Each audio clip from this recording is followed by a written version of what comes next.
자, 교회 조직과 이제 발전. 자, 교회 조직과 발전입니다. 첫 번째, 이 한국 교회 내적인 발전.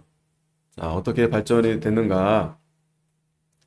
자, 초기 이 로마 제국 하에서 기독교가 그러했듯이 한국 교회도 초기에는 이 공개 전도가 어려웠고 또 사회적인 오해도 없지 않았습니다. 그렇겠죠. 아무래도 그 당시 이제 그 유가적 도덕 규범으로 볼 때 이 조상 제사 여기에 대해서 교회는 당연히 그걸 부정하기 때문에 그거 받아들이기가 쉽지 않죠. 우리는 하나님 아버지, 하나님을 아버지라고 부르는데 이들은 자신의 육신의 아버지가 있고 또 임금이 있고 또 그들이 그동안 행해왔던 그 전통이 있는데 그 모든 전통을 다 반대하는 게 아니고 부정하는 게 아니고 특별히 제사, 이 제사 문제가 참 굉장히 쉽지 않은데 그래서 초기에는 쉽지 않았을 것이 분명합니다. 또 오해도 많이 받았겠죠. 자, 따라서 이 기독교는 이 조상의 전통적인 예의 범절을 회파하는 이 멸기낭상, 이 풍기를 무너뜨리고 도리를 어지럽힌다. 또 폐륜외도 이 도리에 어긋나고 정도에 벗어난다. 그러니까 지금도 이러한 생각에 있는 붙들린 사람들은 이 전도되기가 쉽지가 않죠. 지금도 여전히 이 제사 열심히 드리는 분들, 그분들이 그걸 버리고 이 기독교를 받아들인다? 쉽지 않습니다. 자, 그래서 그 당시엔 더더욱이 이 나라의 양식을 깨치고 백성을 혹하는 이 혹세무민의 이 사교다. 이렇게 인식되기까지 했습니다. 자, 그러나 이제 점차 이 오해가 불식되고 그러면서 전국 각처에서 이제 교회가 설립되고 또 정기적인 예배가 이제 시행되게 됩니다. 그래서 주일 낮과 밤 예배가 이 공식적인 예배로 이제 간주되고 1893년도에는 수요일 예배도 이제 시작이 됐다. 수요일 밤. 뭐 저희는 지금 오전에 드리지만 이 수요일 예배도 우리 한국에서 이렇게 할 정도로 그만큼 하나님께서 이 나라가 이 복음이 이 씨앗이 뿌려졌는데 그냥 뭐 대충 이렇게 좀 이렇게 하다 마는 게 아니고 정말 본격적으로 이렇게 교회가 내적으로 발전이 시작이 됐다. 자, 이 첫 번째는 이제 학습 제도인데 자, 신앙 교육을 위한 목적에서 이 세례 이전의 교육 과정인 이 학습 제도가 이 1891년부터 시작이 됩니다. 그래서 이 학습 1891년도에 이 북장로교회 선교부 규칙과 세칙에 따라서 특별한 경우를 제외하고는 이 세례 희망자 전원은 이 6개월 아니면 그 이상 이렇게 교육 과정을 밟게 했는데 지금도 이제 그렇게 하고 있죠. 자, 그래서 이 세례 받기 이전에 약 6개월간의 학습 기간이 시행되고 이 과정을 거친 이들을 학습인 혹은 학습교인이다 이렇게 부르게 된 겁니다. 지금도 동일하게 그렇게 하고 있죠. 그래서 1891년도에는 15명의 학습인을 확보했는데 1892년도 기록에 보면 62명의 세례 지원자, 곧 학습인이 이 조직적인 이 교육을 받기 위해서 이 선교회 회원들에게 할당되었다라는 기록이 있습니다. 자, 이 학습 제도가 이 북장로교회 선교부에 의해서 시작되었는데 이 결정은 이제 타 선교부에도 영향을 주었고 이 주한 각 선교부가 자연스럽게 이 제도를 수용했습니다. 물론 믿으면 우리가 세례를 주지만 그렇다고 해서 그 믿음에 대한 지식이 어느 정도는 이제 있어야 되기 때문에 이제 이러한 이 교육이 상당히 중요하죠. 또 효과적이고 자, 그래서 최소한 6개월 정도는 이제 꾸준히 이제 보는 거죠. 지켜보는 거죠. 또 나오면서 또 잘 배우고 그러면서 이제 그 주관하시는 분들이 이제 어느 정도 이제 확인이 되면 그들에게 이제 세례를 이제 베풀게 된 겁니다. 1895년 이후 이 제도는 정착되었고 1902년도에는 5,968명, 1906년도에는 11,025명, 또 1909년도에는 24,000명에 이렇게 세례를 받았다 이렇게 보고가 되었습니다. 자, 두 번째는 이제 영수입니다. 영수. 자, 이게 직분이거든요. 1833년에 이 소래교회를 시작해서 여러 지역에 이제 교회가 설립되고 수세자들이 증가하게 되자 이 믿는 자 가운데서 이 신실한 사람을 세워서 직분자로 일하게 했습니다.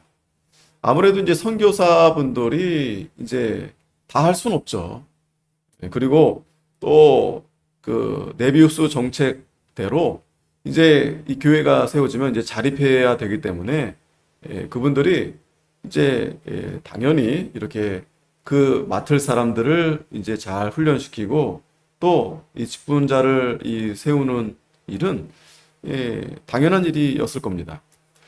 그런데 이제 그래서 그 첫 직분이 이제 영수라는 이제 직분을 그때 준 겁니다. 지금은 이제 영수라는 말을 이제 하진 않죠.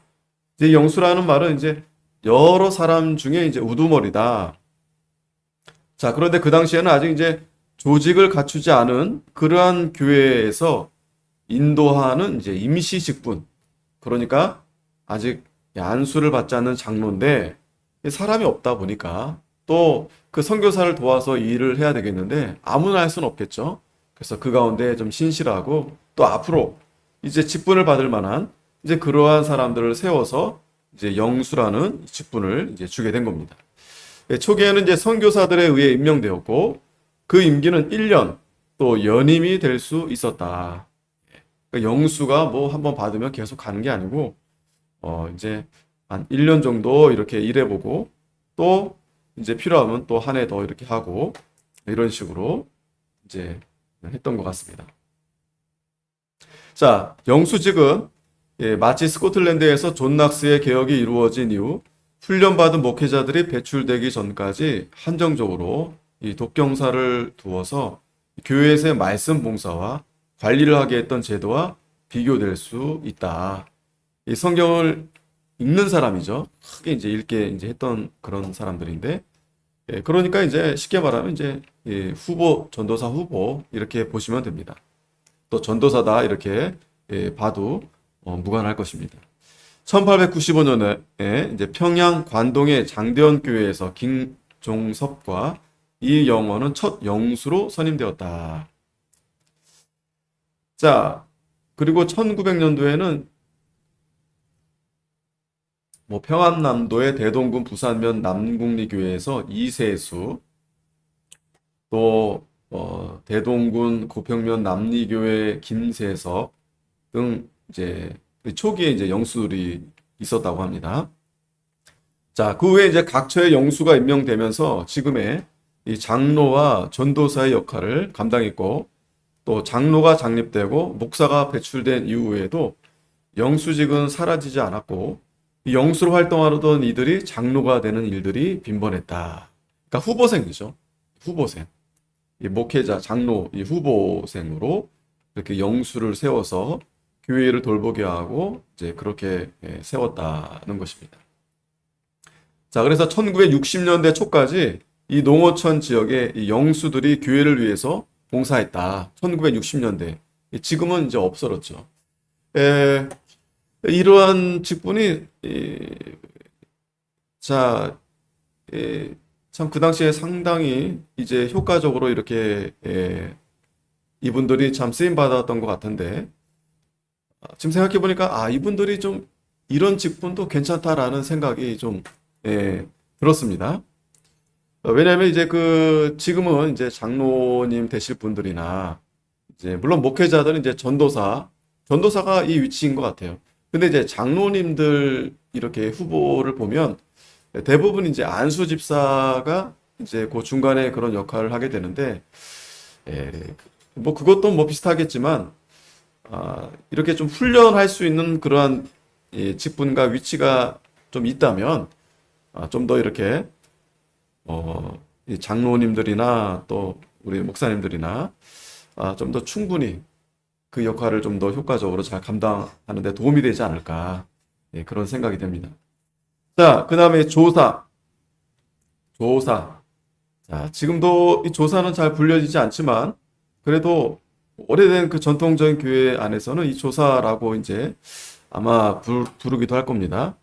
여러 지역의 교회가 설립되고 한국 교회 지도자가 이 부족한 상황에서 이 선교사들이 그 모든 지역 교회를 관할하기 어렵게 되니까 이 선교사들의 지도 아래서 개체 교회나 넓은 지역을 관장하는 이 조사라고 불리는 이 한국인 지도자들을 임명하게 됩니다. 조사. 그래서 조사는 선교사의 조력자로서 선교지를 순회할 때 길을 안내하기도 하며 행정적 도움을 주기도 했던 이들이 이제 조사다. 자, 그래서 이들은 목사가 배출되기 이전에 선교사를 대신해서 설교와 교회를 위한 봉사를 담당했다. 아직 이제 그 당시에 아무래도 이제 선교사들이 막 이제 교회를 시작했기 때문에 한국인들 중에서 뭐 다른 이들은 많았겠지만 제대로 이제 배우고 또 이제 뭐 후보생들은 좀 있었겠죠. 그래서 이 조사를 두고서 이렇게 선교사를 대신해서 이렇게 봉사를 하는 그러한 이 직분이 있었다. 오늘날 이제 전도사하고 비슷하죠. 전도사. 전도사 같은 이 사역을 감당한 것입니다. 아직 안수를 받지 않은 상태이고, 그러니까 이제 성례를 집행할 수 없겠죠. 그러나 이 선교사의 자문을 받아서 이 지역 교회를 돌보고 또 선교사와 동행하면서 이 교회를 관리한 그러한 직분이 이제 조사였다. 1888년도 한국인 직분자로는 두 사람의 장로가 있었고 1918년에는 여자 조사가 있었다는 보고가 있고 당시 전국에는 57명의 여자 조사도 있었다. 그러니까 남자뿐만 아니고 여자. 아무래도 지금도 그렇지만은 성도들 중에는 남자보다도 여자들이 많죠. 그러면 이 선교사들이 이제 물론 여자분도 있지만 대부분 남자들이시니까 아무래도 이제 이 여자 조사를 옆에 두면 훨씬 더 이렇게 수월하게 어떤 면에서는 이게 도움이 됐을 겁니다. 자, 이제 장로입니다. 네 번째 장로. 우리가 잘 아는 장로. 세문안교회, 이제 서울의 세문안교회에서 1887년도에 공식적으로 이제 장로가 이제 설립이 됩니다. 14명이 참석한 이날에 한 사람이 세례를 받았고 이 두 사람의 장로를 선출했는데 그 다음 주일에 이제 장로로 이제 장립이 했습니다. 장로로 장립. 자, 이 교회가 조직되면서 바로 장로를 선출한 것이 특별하죠. 왜냐하면 보통 이제 장로가 되기까지 좀 이렇게 시간을 두고서 그렇게 이제 하게 되는데 이 세문학교에서는 아무래도 이제 처음 이제 세우는 그런 것이기 때문에 아마도 이제 또 충분히 아마 봤겠죠. 충분히 이제 이 두 사람을 보고 이제 장립을 세웠을 겁니다. 이 세문학교회가 다시 장로를 세운 것은 약 15년이 지난 1904년이었다. 이때 이제 이 교회 치리자로서의 장로 본래 역할보다는 아마도 이 교인들을 대표하는 이 원로의 의미가 더 크지 않았을까 이제 그렇게 보는 거죠. 왜냐하면 이제 교회가 이제 세워지고 운영이 돼야 되겠는데 누군가 대표가 있어야 되지 않겠어요? 그래야 결정도 되고 또 그 대표를 통해서 일이 잘 수월하게 될 텐데 그래서 이제 아마 좀 서둘러서 세우지 않았을까. 자, 조선 예수교 장로의 사기상에 보면 한국 최초의 장로는 1900년에 창립된 이 서경조임을 알 수 있다. 이 서경조, 소르교회 기억나시죠? 그래서 그는 한국의 첫 매서 전도자였던 서상륜의 동생으로서 후일 한국 최초의 7 목사 중에 한 사람이 됩니다. 같은 해 1900년도에 평양 관동교회에서 김종섭이 장로로 창립되었습니다. 1907년도 한국 장로교회 첫 노회를 조직하던 당시 한국 장로 수는 47명에 달했고 1912년 총회를 조직할 당시는 225명으로 집계되었다. 이 장로의 역할이 참 중요하죠. 예. 이 장로가 이제 가르치는 장로, 또 다스리는 장로, 치리 장로 이렇게 나누지만 또 어떤 면에서 이제 목사가 장로라 이렇게 부를 수도 있고 지금은 이제 구분이 돼 있죠. 그래서 가르치는 장로는 이제 목사고 이제 다스리는 장로, 치리하는 교회 안에서 이제 그러한 또 이 장로가 이제 있는데 이 초창기에 우리 한국 교회에서도 이렇게 교회가 조직이 되면서 이제 장로를 세우게 됩니다. 왜냐면 이제 우리가 장로교회잖아요. 장로교회. 그렇다고 장로가 교회 주인이란 말이 아니고 이제 이 장로교회 시스템 자체가 어떤 대표자를 세워서 이제 당연히 이제 이 성도들과 이렇게 잘 의논해서 일이 되게 돼 있죠. 하지만 대표가 없이 이 회중교회처럼 그렇게 나아가게 되면 이 교회가 바르게 성장하기가 어렵습니다. 그 가운데서 그래도 신앙적으로, 인격적으로 좀 이렇게 나은 사람들을 이제 리더로 이렇게 세워서 가게 되면 그래도 부족함은 있지만 그래도 안정적으로 교회가 잘 이렇게 세워져 나아갈 수 있죠. 자, 두 번째, 이 선교 연합 기도와 이 동로회가 이제 조직이 되는데 이 장로교회와 감리교회는 거의 이 동시적으로 한국에서 이 선교 사역을 시작했고, 이 1905년도에는 양 교단이 교파를 초월해서 한국에서 이제 하나의 교회를 조직하려고 했는데, 선교사를 파송한 본국 교회 반대로 실현되지 못했습니다. 지금도 보면은 WCC 이렇게 연합 보면은 교회들이 이제 우리가 하나가 되어야 된다 이렇게 이제 주장하시는 분들이 여전히 있어요. 자, 근데 초창기에는 이게 잘 되지 않았습니다. 감리교회는 1930년도 조선 감리교회란 이름으로 교단 조직을 갖추었으나 이 장로교회는 이보다 훨씬 앞서서 1907년 노회를 조직했고 1912년도에는 장로교회 총회를 조직했는데 이런 장로교회 조직 과정을 정리하면 이제 다음과 같습니다.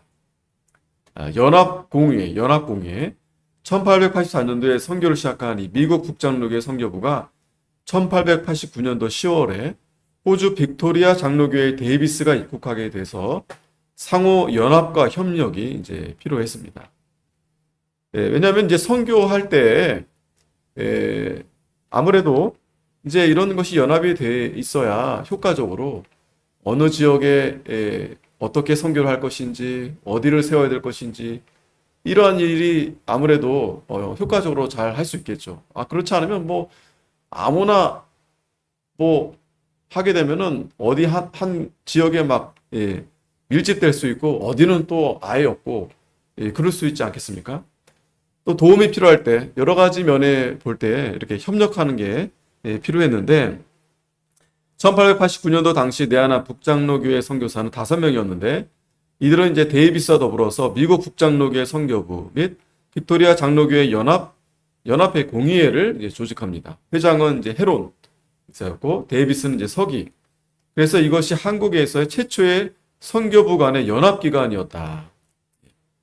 그런데 이 호주의 첫 선교사 데이비스가 갑자기 돌아가시게 돼서 할 수 없이 이제 해체가 바로 됩니다. 자, 그러면서 이제 두 번째 선교 공의회가 세워지는데 미국 남장로교회가 1892년 선교사를 파송하게 되고 또 호주 빅토리아 장로교회도 제2 선교사를 파송하게 되는데 1893년 미국 북장로교회와 남장로교회 선교부가 장로교회 정치를 쓰는 선교 공의회를 이제 조직합니다. 자, 이 공의회는 선교회 활동에 있어서 선교 방법의 통일성과 또 선교의 효율성을 확보하고 한국에서 개혁신앙과 장로교 정치 형태를 지닌 하나의 토착교회 설립을 목적으로 결성이 되었다. 자, 그러니까 이 공의회는 어떤 치리권을 가진 그 상회기관이 아니고 이름 그대로 이제 상호 협력과 협조를 위한 그러한 이 기관이었다. 이런 게 상당히 필요하죠. 이렇게 잘 해야 효과적으로 그 교회가 잘 세워지고 또 관리도 잘 될 수 있고 또 무엇보다도 그 교회가 바르게 이렇게 바른 신앙과 바른 어떤 정치 형태로 나아가는지 이게 관리가 돼야 되잖아요. 이런 목적으로 해서 이 선교 공의회가 세워졌다. 이 처음에는 이제 권고적 권한만을 지녔고 그런데 1901년 무렵부터 점차로 정치적인 권한까지 보유했고 왜냐하면 이제 그냥 지켜만 볼 수 없었겠죠. 아무래도 지금도 그래요. 지금도 장로교회다 이렇게 이름은 붙여놓고서도 우리 개혁교회 개혁신앙 그대로 안 하는 교회들이 많습니다. 그렇기 때문에 초기에도 그렇겠죠. 그래서 처음에는 이제 권고만 했지만 그 다음부터 이제 정치적인 권한까지 이제 가지게 돼서 1907년 동로회가 설립까지 한국 장로교회의 실제적인 치리회의 역할을 감당했다. 이 치리가 참 중요하죠. 교회도 마찬가지죠. 교회도 말씀과 성례 그리고 치리 이 세 가지가 있어야 참 교회가 되는데 안 그러면 이 사람들이 자기 마음대로 하게 됩니다. 아무리 목회자라 해도 이러한 감시라기보다도 이런 어떤 규제가 있어야 되겠죠. 보호라기보다 이런 틀이 이렇게 있어야지 그 선을 잘 이렇게 해줘야지 안 그러면은 거기서 벗어날 그러한 일들이 많을 수 있겠죠. 자, 그래서 이 공회에 크게 두 가지 중요한 결정을 했는데 첫째는 선교 지역의 구분과 분담이었다. 이것을 예양 협정이라고 하는데 이 선교부 간의 중복 투자나 불필요한 경쟁을 예방하기 위해서 선교 지역을 연합적으로 분할하는 프로그램이었다. 이게 참 중요하죠. 그래서 이 선교 지역을 분담하는데 인구 5천 명 이상의 읍 정도 이상의 지역에는 이 복수의 선교부가 공동으로 선교할 수 있다. 하지만 그 이하 작은 지역에서는 이제 기득권을 피차 인정한다는 이제 내용이 들어 있습니다. 또한 교인들이 교회를 이동할 때 그냥 지금은 뭐 그냥 내가 가고 싶으면 가죠. 이 교회도 가고 저 교회도 가고. 그런데 그때는 이명 증서를 이제 교회에서 이제 해주는 거예요. 그거를 줘야만이 내가 타 교회 갈 때 그 증서를 이렇게 내밀어야 들어갈 수 있는 겁니다. 이거 참 좋은 것 같아요. 그러니까 교회를 옮기는 적당한 사유가 있어야 된다라는 거죠. 가령 이제 이사를 갔다. 아니면 뭐 다른 이유가 있어서 내가 그 전에 다른 교회에서 나올 때 이명 증서를 받고 나오는 겁니다. 그러면 그거 가지고 내가 새로운 교회 가서 이걸 내가 이제 내면 그 교회에서 인정을 해주는 거죠. 그렇지 않으면 타 교회 교회를 자교회로 받을 수 없고 또 타 선교부 소속 유급 교육자를 그 선교부의 허락 없이 고용하지 못하도록 이렇게 합의했다. 이게 참 좋죠, 그죠? 그런 합의가 있어야 된다. 그렇지 않으면은 그 교육자들도 자기 마음대로 막 갈 수 있을 거잖아요. 이런 제도를 처음에 잘 시행했던 것 같아요. 근데 점차적으로 이제 이런 부분들이 쉽지가 않죠. 왜냐면 교회가 더 많아지고 그러다 보니까 또 성도들도 그렇고 어떤 자유롭게 이렇게 맡겨지다 보니까 지금은 좀 이렇게는 시행할 수 없는데 하지만 예를 들어서 이제 감리교라든지 뭐 천주교는 그런 것 같아요. 그런 데에서는 아주 엄격하게 그렇게 하는 것 같습니다. 교육자에 대해서는. 그러나 교인들은 이제 그렇지 못하죠. 지금 어디 교인들이 어디 가는데 다 어서 옵쇼 하지 뭐 그런 거 다 일일이 확인하고 그냥 다른 교회 가십시오. 그런 목회자들이 어디 있겠습니까? 자, 어쨌든 장로교회사 전희집에서 보면 호상 조력하고 호상 물조하기로 초차 계약하였다라고 했는데 감리교 본부의 포스터 감독의 거부로 원만하게 시행되지는 못했다. 자, 그때도 그랬네요. 처음에 이렇게 하자고 했는데 잘 되지 않은 것 같습니다.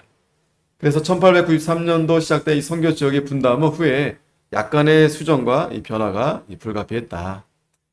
북감리회가 1895년도 서울에 선교사를 파송하게 되고, 또 남감리회가 1896년 한국 선교를 시작하고, 또 장로교와 북감리회가 활동하고 있는 황해도로 진출하게 되자 문제가 이제 복잡해졌습니다. 그래서 선교 지역 재조정은 불가피해졌고, 여러 회합을 거쳐서 1909년에는 완전히 확정되었다. 참 이런 부분들이 이게 참 서로 이렇게 합의가 참 어렵죠. 가령 지금도 큰 상가 안에 교회가 2개, 3개, 4개 들어있는 그러한 상가들이 있거든요. 또 이 지역에도 교회가 바로 있는데 옆에 또 바로 세우고, 물론 교단이 다르고 교파가 그렇다 해도 서로 그런 건 참 이렇게 얼마든지 충분히 그렇게 이제 합의가 될 수 있는데, 예전에나 지금이나 그런 부분은 참 쉽지가 않다. 자, 그래서 선교 공회가 남긴 다른 한 가지 연합 사업은 한국 선교의 기본 원칙에 합의한 점이다. 그래서 이 기본 원칙은 10개의 조항으로 정리될 수 있는데, 이 상류 계급보다는 근로 대중 계급 전도를 강조하고, 또 청소년 부녀자 교육과 전도를 중시하고, 또 의료 선교 활동, 또 성경 번역을 강조했다. 자, 요런 조항들은 합의가 잘 된 것 같아요. 그런데 그 외에는, 그러니까 서로 내가 어느 지역에 내가 자리를 잡고 또 교인들을 받아들이고 이런 부분에 대해서는 사실은 이게 참 아주 민감한 부분이죠. 자, 모든 종교 서적은 순 한글로 제작되며 또 한국인 전도사를 양성한다는 것이다. 이 10개의 조항의 성경 원칙은 네비우스 방법을 근간으로 하여 구체화되었다. 그래서 우리가 그 찬송가도 통일 찬송가 이렇게 만들었죠, 그죠? 또 성경도 마찬가지죠. 이런 부분들은 잘한 것 같아요. 자, 세 번째 장로교 공의회. 자, 초기 이 선교부회 간의 연합을 주도했던 이 공의회는 1901년도 장로교 공의회로 개칭되었고, 또 선교사들 외에 한국인 대표 곧 장로나 조사도 회의에 참석할 수 있도록 했다. 1901년 당시 장로교 공의회 휘하에는 7개의 위원회가 있는데, 선교지구회위원회, 또 통계위원회, 신학교육위원회, 교회정치위원회, 표준문서번역위원회, 혼례관계위원회, 또 법규위원회를 두고 있었다. 자, 장로교 공의회는 1901년 평양에 신학교를 설립했는데, 이것이 네비우스 정책에 따른 결과였고, 이때 이 설립된 신학교가 평양에 위치하고 있어서 흔히 이 평양 신학교라 불렀다. 자, 이 신학교육이 이제 주한 4선교부의 연합으로 이제 이루어졌는데, 이 신학교 설립과 운영을 주도한 이 교회는 이제 마포 3열 선교사와 미국 북장로교회 이 선교부가 이 신학교를 이제 세우게 된 겁니다.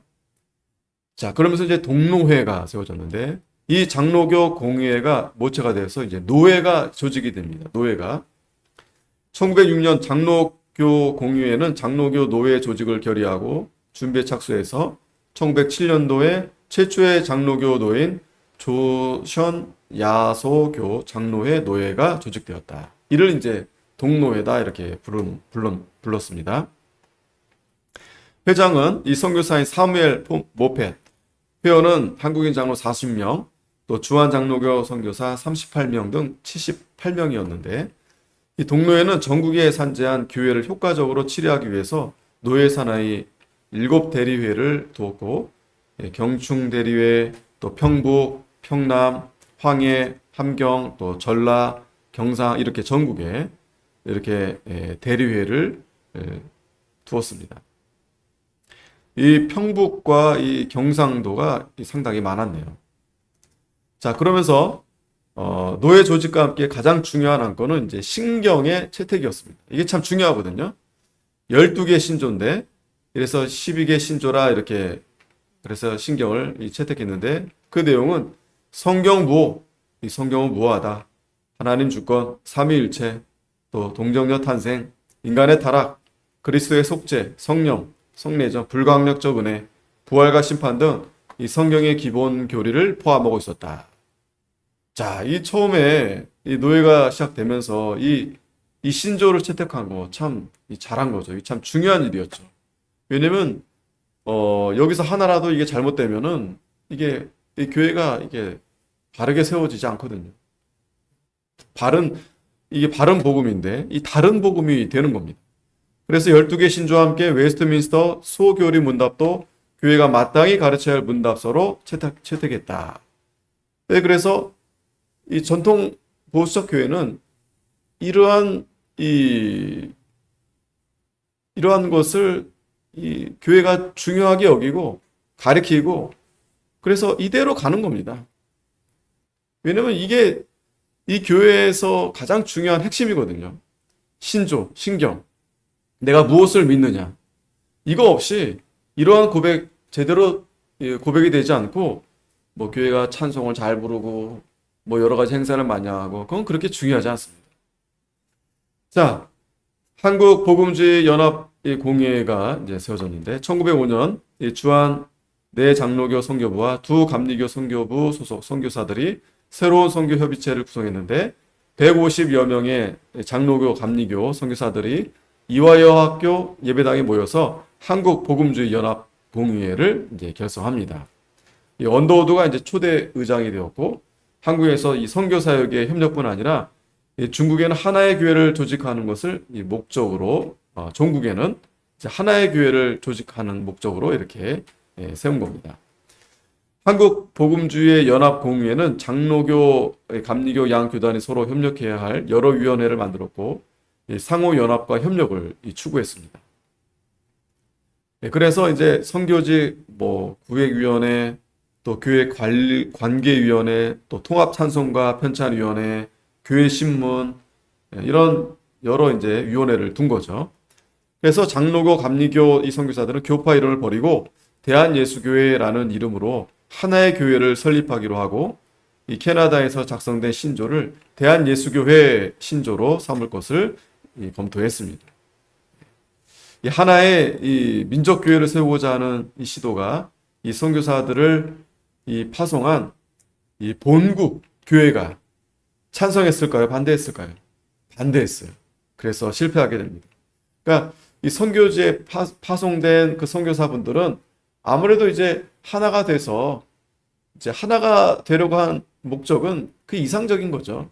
그리고 그 하나로 하고자 하는 그 선교사의 마음은 자신이 가지고 있는 그 바른 진리를 잘 전해서 그렇게 하나의 신앙으로 이렇게 해야 되겠다 했지만 그런데 본국 교회에서는 또 생각이 달랐던 거죠. 왜?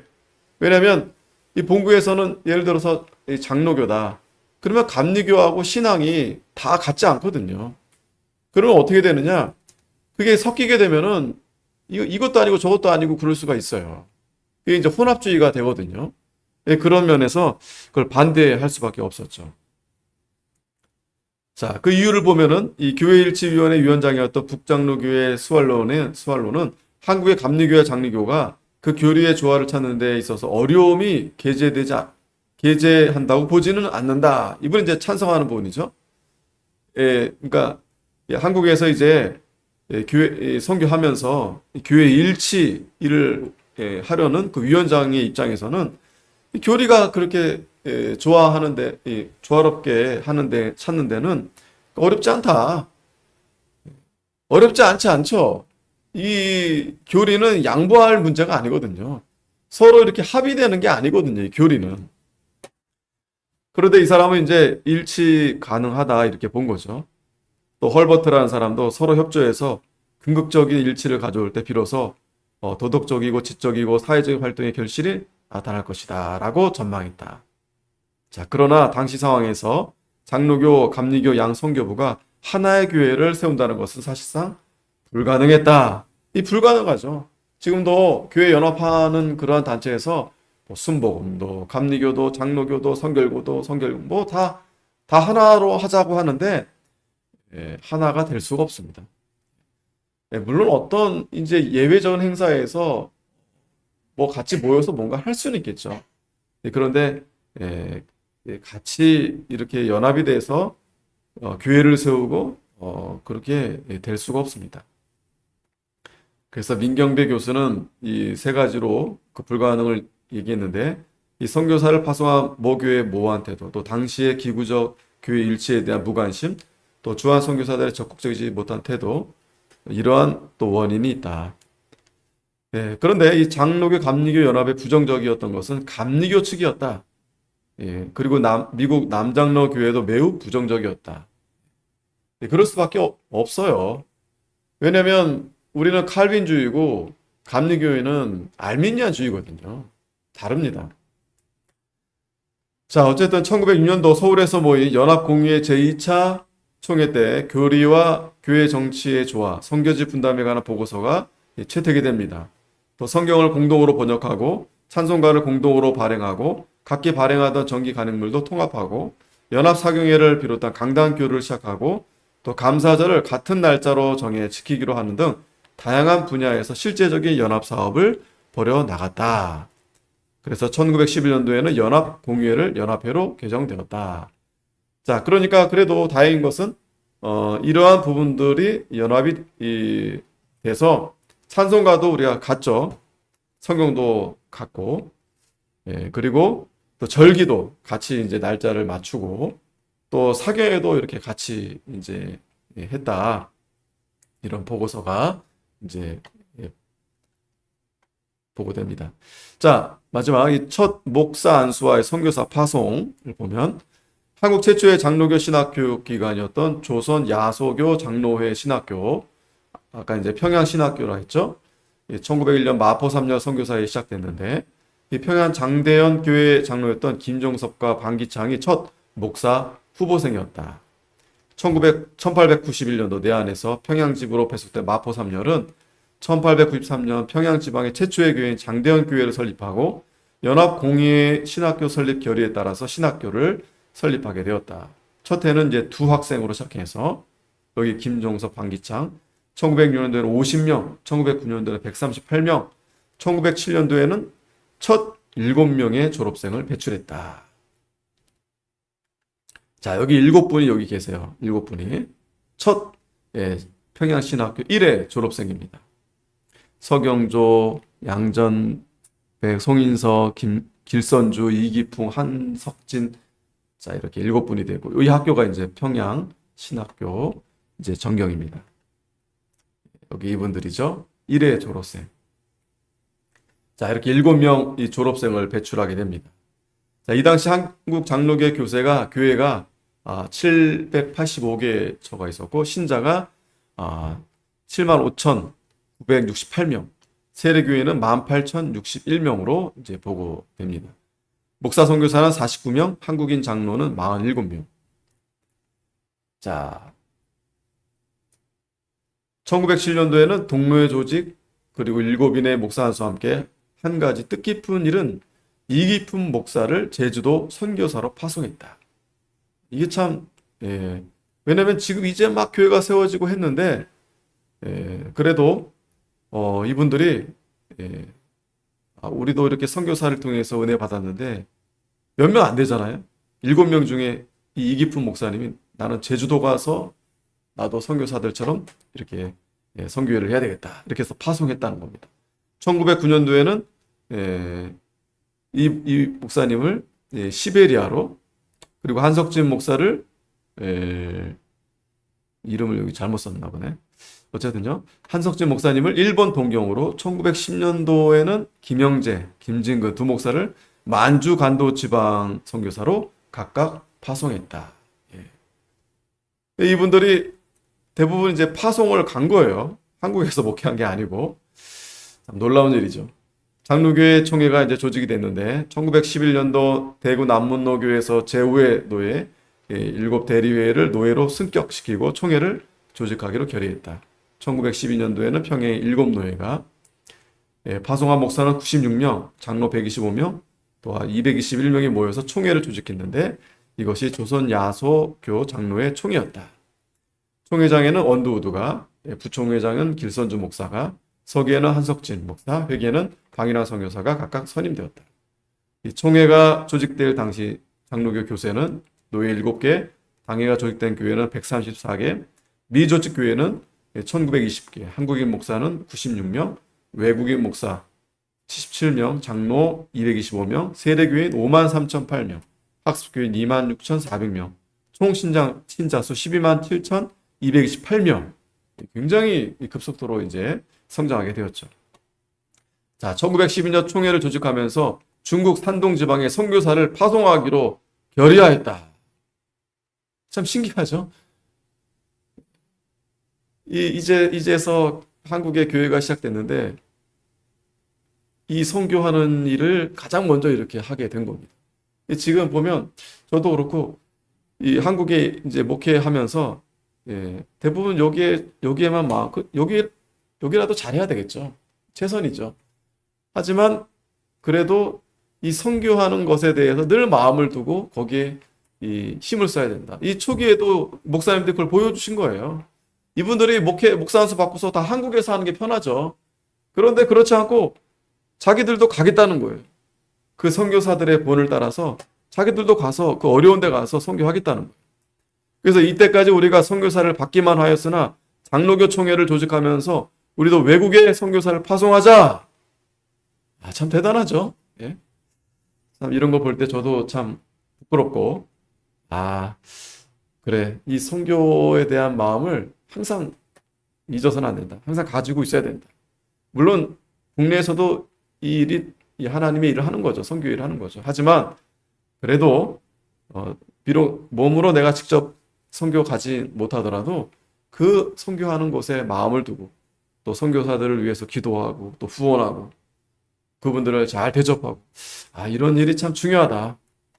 1913년도에는 김영훈, 박태로, 사병순 등 세 목사를 중국에 파송했고 1917년도에는 방효원, 홍승환 목사를 1918년도에는 박상순 목사를 파송했고 또 1923년도에는 이대영 목사, 1931년도에는 김효순 여선교사를 1937년도에는 방효원 선교사를 선교사의 아들인 방질 목사를 파송해서 중국 선교를 확대해 갔다. 참 이렇게 하니까 하나님이 우리나라를 참 이렇게 빠르게 또 이렇게 성장시켜 주시고 왜? 이 선교 일을 하라고. 그러니까 이 일이 멈추게 되면 하나님이 기뻐하지 않는다. 그러니까 이 일을 우리가 최선을 다하면 하나님이 왜 이 일을 해야 되니까 물질도 주시고 사람도 주시고 뭐 왜 안 붙여 주시겠어요? 자, 이 표를 보면 이제 1912년 이제 총회 조직 당시 노예별 이 교세 이 통계를 볼 때 점점 이렇게 성장하는 모습을 이제 보게 됩니다. 자, 물론 하나님이 하셨지만 그 선교사들 그들이 이 땅에 와서 이렇게 헌신, 희생 이런 것이 없으면 결코 이러한 열매가 맺혀질 수 없었겠죠. 그리고 또 놀라운 것은 그 은혜를 입은 또 우리 한국의 목사님들이 바로 또 이렇게 선교에 나아갔다는 이 점입니다.